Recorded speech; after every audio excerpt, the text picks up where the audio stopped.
Bismillahirrahmanirrahim. Assalamualaikum warahmatullahi wabarakatuh. Alhamdulillahirabbil alamin. Semoga kita semua dalam lindungan Allah Sallallahu Alaihi Wasallam dan semoga dijauhkan dari mara bahaya wabah virus COVID-19. Di sini perkenalkan, nama saya Robi Hadi Permana, NIM E20182185. Di sini saya akan menanggapi video dari Pak Wadud, yaitu tentang prinsip-prinsip ekonomi Islam. Sebelum menginjak tentang prinsipnya, saya akan menjelaskan apa itu ekonomi Islam.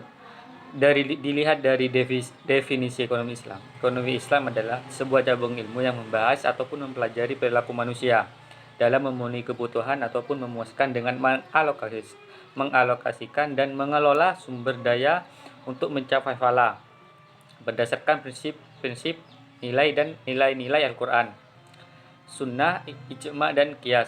Ekonomi akan mengaruhi umat Islam dalam berperilaku. Maka dari itu penerapan ekonomi Islam perlu diterapkan. Ekonomi syariah bukan perpaduan antara kapitalisme dan sosialisme. Sistem ekonomi syariah ini melakukan perlawanan terhadap eksploitasi yang dilakukan oleh pemilik modal terhadap buruh miskin, serta melarang penumpukan harta kekayaan. Kemudian apa sih prinsip-prinsip ekonomi dalam Islam?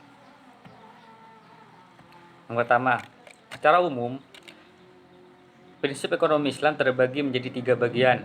Prinsip ekonomi Islam didasarkan atas 5 nilai universal yang meliputi tauhid ataupun keimanan, adil, nubuah, khilafah, dan ma'at ataupun hasil. Dari kelima nilai universal tersebut dibangunlah 3 prinsip derivatif, yaitu kepemilikan multijenis, kebebasan bertindak ataupun berusaha, dan serta keadilan sosial.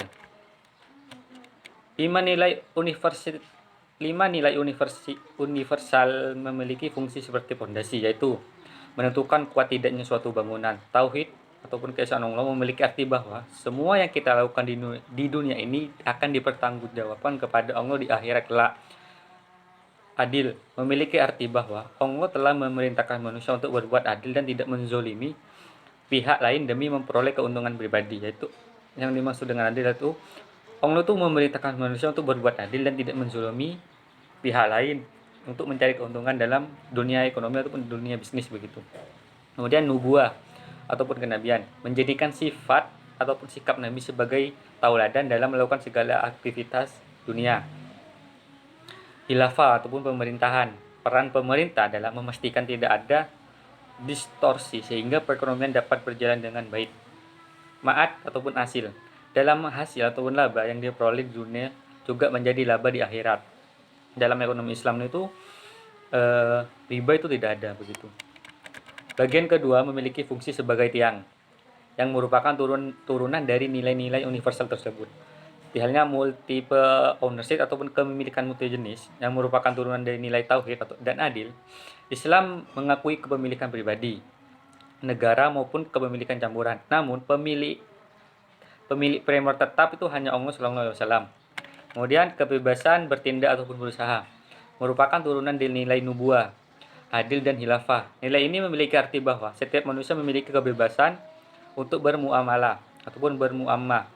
Dalam bermuamalah, manusia diwajibkan untuk meneladani sifat Rasul, siddiq, amanah, fadhona, dan tabligh.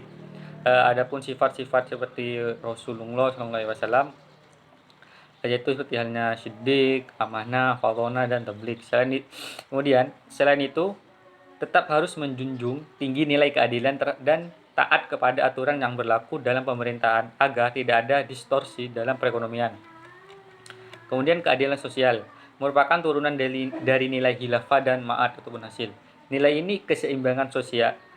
Nilai ini memiliki arti bahwa bertanggung jawab atas pemenuhan kebutuhan pokok dan terciptanya keseimbangan sosial sehingga tidak terjadi ketimpangan antara yang kaya dan miskin. Yang dimaksud dengan keadilan sosial ini adalah keseimbangan sosial antara yang miskin dan kaya, tidak ada namanya hak orang yang terzolimi begitu, harus adil begitu. Kemudian seperti fungsi atap dalam sebuah bangunan, nilai yang berfungsi untuk melindungi bangunan dari ancaman dari luar adalah akhlak.